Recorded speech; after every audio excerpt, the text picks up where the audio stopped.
Hey everyone, welcome to the Naked Conversations podcast. I'm your host, Sage Hobbs, author and creator of Naked Communication, and I'm so psyched you're here. This show is all about taking charge of your life in new and inspired ways to create a life you deeply love.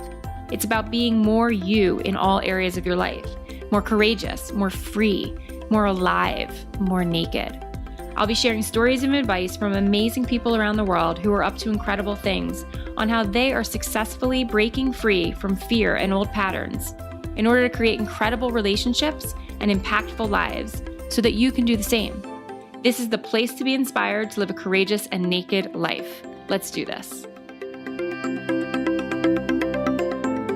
Hi everyone, welcome back to Naked Conversations. I'm so psyched you're here. I'm always so honored when you take the time to listen, and I'm excited to talk to you this week about gratitude and giving thanks. It's a big topic in the West, in the US this week, where we are approaching Thanksgiving. And it's been something that's really had a personal impact on my life, but it's kind of also something that has been glossed over and maybe a little cliche. So I'm just going to talk to you about my experience with gratitude and giving thanks today and how it has made a huge difference in my life. But before I dive into that and how it can help you, I just want to share with you a few things. So as I mentioned, the holidays are coming up, and I want to offer you some support and resources during this time. What I have found in my own life, juggling, visiting family, and all of the consumerism and my children's needs and desires and our obligations for activities and showing up in different communities for holiday celebrations, as well as with my clients all the time and with my friends, is that the holidays can be pretty stressful.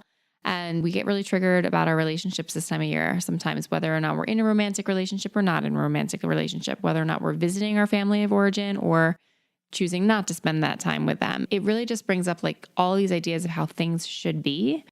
And so I just wanted to invite you to check out my book if you haven't already, because it's just a resource. It's a really accessible resource for how to communicate with more confidence and courage, and really to give you the best possible shot of having amazing relationships. And then also, some of you have reached out to me about working with me individually, and this would be a great time of year to do that. If you want to do a one-off power session with me to really kind of have a super boost of encouragement and strategize on a relationship challenge or some particular area of transitional stuckness that you might be feeling, then just email me at sage@sagebhobbs.com, sage@sagebhobbs.com, and we can figure out whether or not I can support you through one of my power sessions in this kind of stressful time. So let's do this. Let's get into gratitude. Okay. So, as I said, I am obsessed with appreciation, gratitude, feeling connected to my privilege and my good luck in some ways in my path. And I know that it's really kind of a hot button topic these days. In the personal development space, gratitude can kind of be talked about as a magic potion. And it can also sound quite cliche or overly simplified. And I'm just going to talk to you about my experience with gratitude and giving thanks in the hopes that it can really be of service to you. I really do think that all of these things require our own exploration. It's kind of an experiment, and that they can really, really be helpful if we find a way to use them that works for us. So as with all of my shows, I'll do my best to be as real and naked with you as I can about my own experience and really what I've come to learn, and hope that it inspires and encourages you into action, even if it's imperfect action.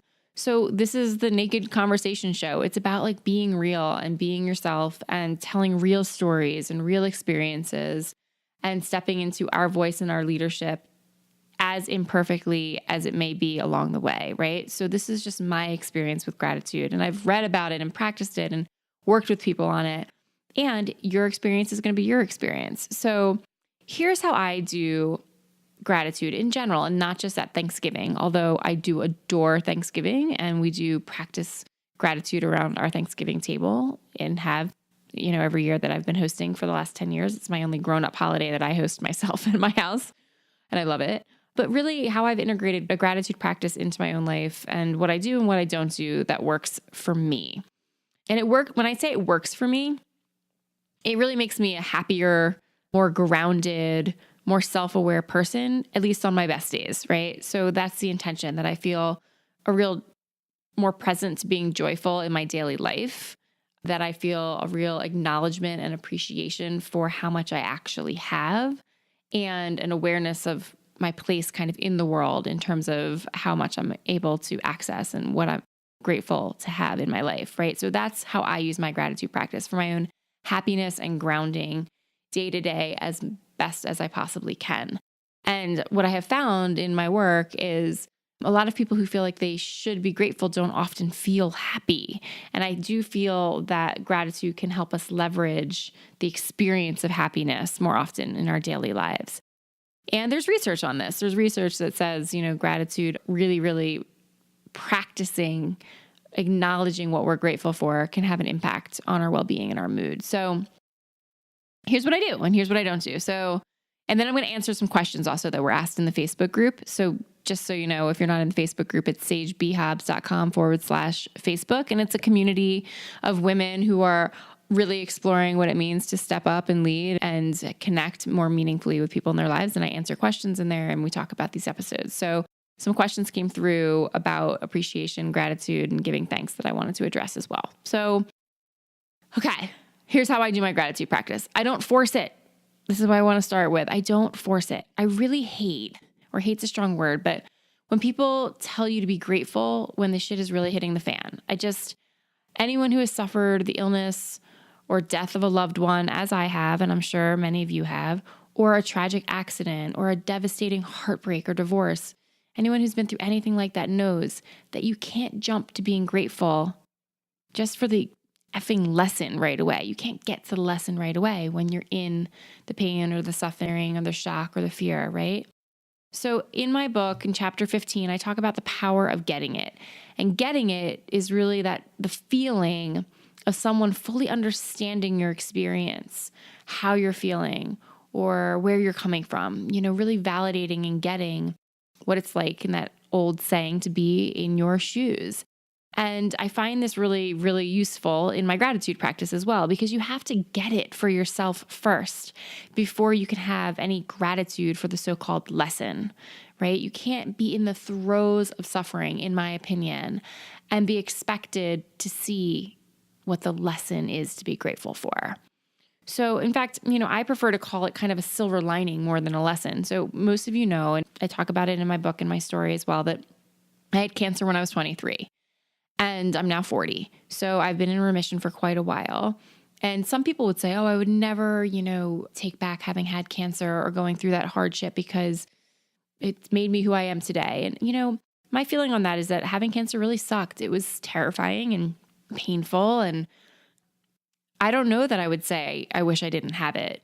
I'm not sure that I would say that, but I really am grateful for some of the silver linings that came out of it, right? I'm not sure I'd say I'm grateful I had cancer. However, I can now see the silver lining in the experience of how I learned to advocate for myself or to not take life for granted, to really go for it and take opportunities that come my way, not assuming I have all the time in the world, and how I learned how to really support others who are facing challenges and to be there for people in their pain and their suffering in a way that a lot of people aren't able to be there for others in that way. And I can, largely because of my own experience.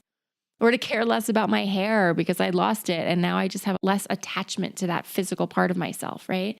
So I can see the silver linings in that experience, but in the moment, I wanted to flip off anybody who would have said to me, just be grateful for the fact that this will teach you to appreciate your life. No, that was not the time for me to hear that lesson. So don't force your gratitude. Just aim to be grateful for what you can really appreciate in this moment, not what you should appreciate, but what you do appreciate. That's where the real grace and magic, if you will, in gratitude is really honoring what feels like an honest appreciation for you at that time. Danielle Laporte, whom I really respect her work, wrote something in her latest book, which is called White Hot Truth. And I'll put a link in the show notes. You can get a lot of these resources in the show notes, of course, at sagebhabs.com/podcast. But she wrote, gratitude is not always the best initial response to a challenge. Our suffering doesn't want to be denied. It wants our attention. And when we paint over our pain with premature positivity, we short circuit our healing. And I just love that so much. I often say to my clients who come to me really wanting to feel more joyful, more happiness, more in control of how they experience their life, in how they manage their relationships and how they make human connections and how they show up in their work, right? I'll often say, I want you to feel the discomfort or the pain or the sadness. You have to feel those things, but I just don't want you to stay there forever. That's kind of the tipping point. That's the dance, right? You have to get it, like I said, and like I talk about in chapter 15, before you can move to the other side. You have to really get like, oh my gosh, this sucks. This hurts. I'm scared, right? And then maybe you can find some silver linings to be grateful for in time. And that has really been my experience. So the first thing is don't force it. The second way that I utilize gratitude in my own life and in my own practice is that I don't make it a chore. I don't make it a chore. So I tend to attract women into my world who are bright and successful and in many ways overachieving. And so they like take things on like a mighty to-do list. And as soon as we do that, sometimes we like, and I love lists, by the way, and I fall into that category as well. But as soon as we do that, we can like siphon out all of the joy or the authenticity or resonance from the experience. So I don't make it a chore. So I try to write things down, 3 things down. That's what I try to do. 3 things that I'm grateful for several mornings of a week. And I just aim for more often than not. But I don't sweat it when I miss days. In fact, I rarely do it on the weekends, and I'm cool with that. That's fine with me. The weekends, I lounge in bed more with my kids. I have hot tea. Like, I have a slower start to my day, and I'm really okay with not getting up earlier to do my gratitude practice. So the idea here is some is more than none. That's my philosophy. I kind of have the same philosophy with exercise. Like, if I can get out for 10 minutes, I'm feeling better than not getting out at all, right? So if you take your gratitude practice too seriously, you'll start to resent it. And that's like the exact opposite purpose of practicing gratitude, right? It's supposed to bring more joy, more levity, more clear-sightedness of how rich your life is. It's not supposed to feel like a draining chore or task. So don't make it a chore. Aim for more often than not when you begin to practice gratitude. So number 3 for me is that this one I really love. Nothing is too big or small to put on my list. Like, I don't overthink it. Nothing is too big or too small. Like, sometimes the things that can seem quote unquote small actually feel like the things I'm most grateful for. So for example, when it turns to winter, I hate to be cold, and I often am. So I have found myself putting my furnace on my gratitude list. And it sounds like so funny to people, but I like when I hear my furnace click on in the mornings, I'm like, oh, I'm so psyched that I'm going to get out of bed and not be freezing, right? I put things like hot tea. I love my hot tea. It's just like a practice of mine that makes me start my day more peaceful. I love clean sheets. I love when I've changed the sheets on my bed, or I love when I get a hug from my kids in the morning, first thing when they wake up, and then they're bigger things. Like, we're embarking on a family dream, which is to spend 6 weeks in Europe next summer with our kids. And we just bought the tickets for that. It's something I've always wanted to share with them. Even before I had children, I wanted to share travel with them and experiences like that. So I don't judge too little or too big for my list. Every day, depending on my mood, depending on what challenges I'm facing in my life, what heaviness might be waiting on me, or what excitement might be coming, I just go with what's there for me then, and I don't worry about if it's significant enough or good enough to make it to my list. If I feel grateful for it, I put it down, right? So don't think about it too hard. Nothing's too big or too small. And if you're struggling to get started, start with the most basic things that you may take for granted just to get the juices flowing. And again, don't force it. If it doesn't resonate, try something else. So for example, I've written down on my list at times when I'm sort of stuck, like maybe if I'm having a hard time and I can't think of something, I've written, I feel grateful for my healthy and able body.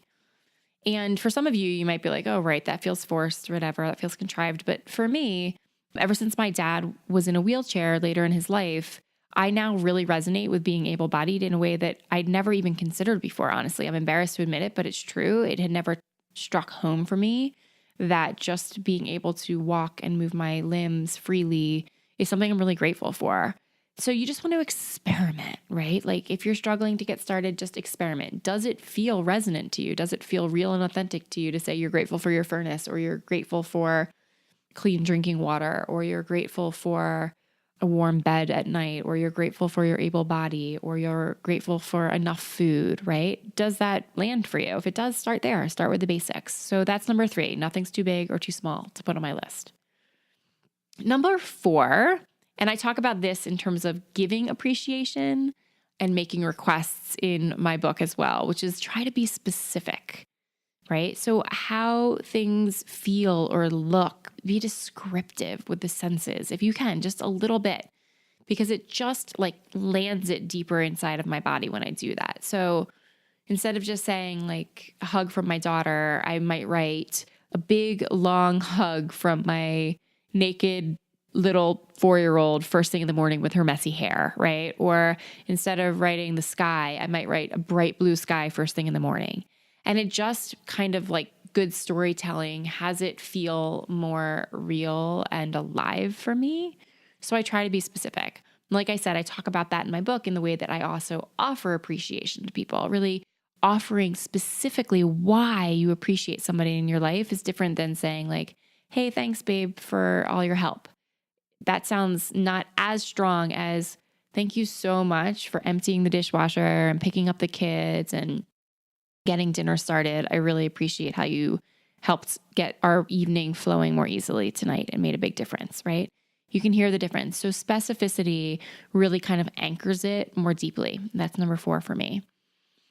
And then number 5 in my practice is that I actually write them down, ideally, okay? Not on my computer, but like pen, pencil, piece of paper, right? Or I have a journal. And so the act of pen to paper is really powerful for me. I wrote a lot of my original notes for my book by hand, and I continue to keep way more journals than most people do in 2017.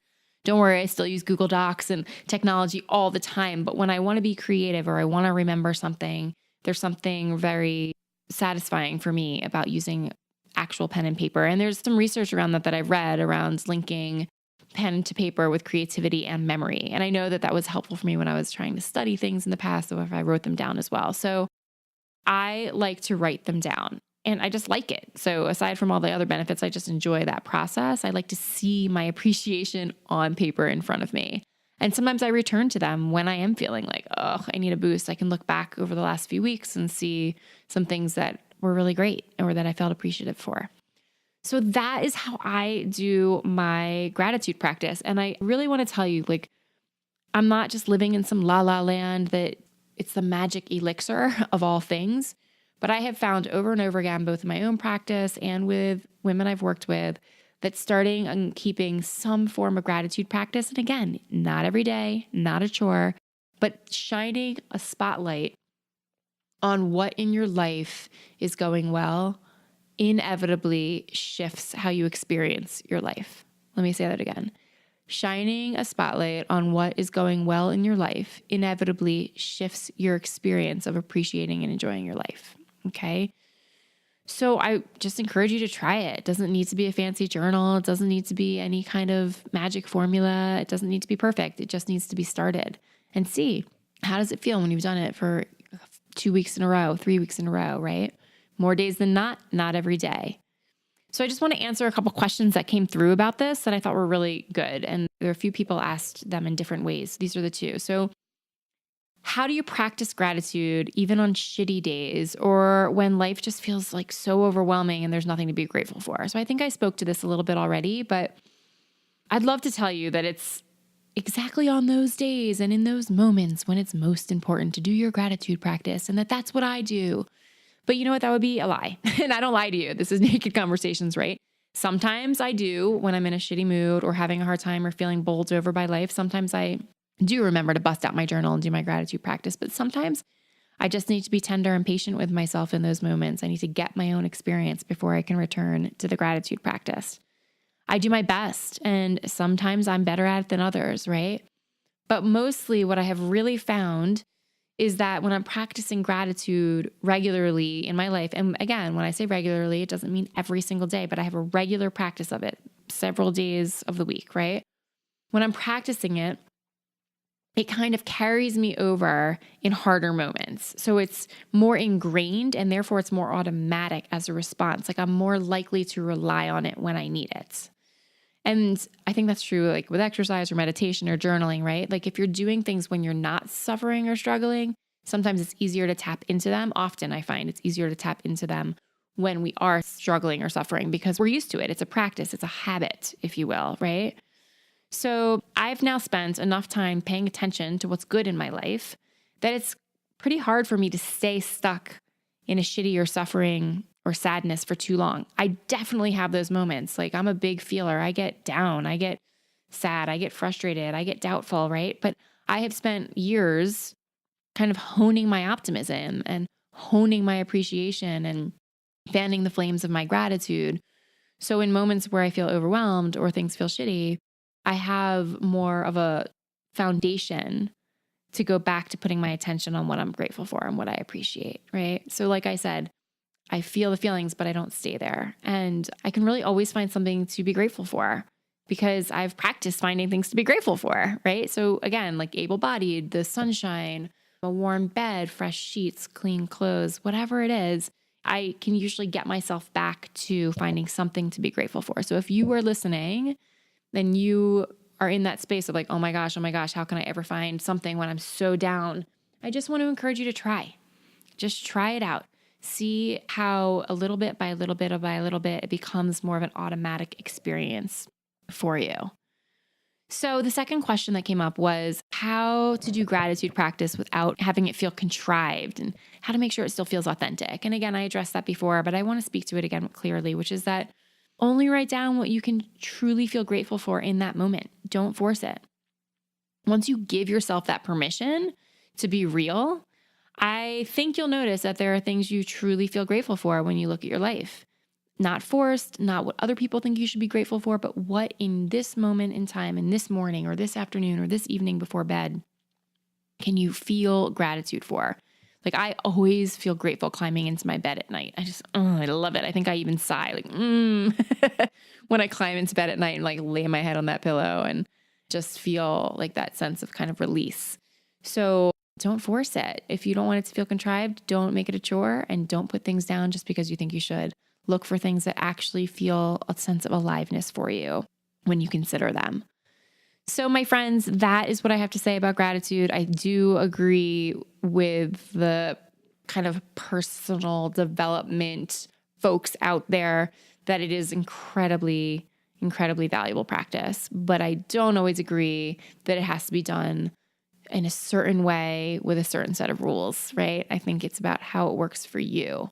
But I do think starting now and experimenting and exploring and being curious around what you can truly appreciate in your daily life can have profound impact for you in your life, in your daily experience of happiness. So as Thanksgiving rolls around here in the US and a new year is coming upon us, I just want to, invite you to play with a gratitude practice. You can get a 99-cent journal at your local grocery store, nothing fancy, and just see, what does it feel like to write an ongoing list of a few items a day, more days than not every day, of things that truly feel like a sense of lightness and appreciation when you consider them. And then let me know how it goes over in the Facebook group, sagebhobbs.com/Facebook. I would truly love to know what has come up for you when you start this practice.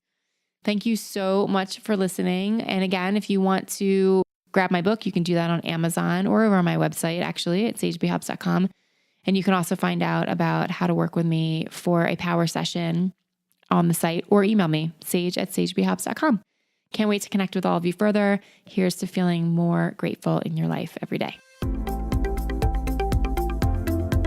Thank you so much for listening to Naked Conversations. Yay! It really means the world to me every time you show up. And if you want to know more about how to work with me personally in my coaching, you can check that out over at sagebhobbs.com. You can also get some great free resources over there about how to make powerful requests and many blog posts full of resources for living a naked life, as well as grab a copy of my book, Naked Communication, Courageously Create the Relationships You Really Want. And lastly, keep the conversation going with us over in the Facebook community, sagebhobbs.com/Facebook, where we can keep talking about these super important and powerful topics of living a life fully expressed. Thanks again. See you next time.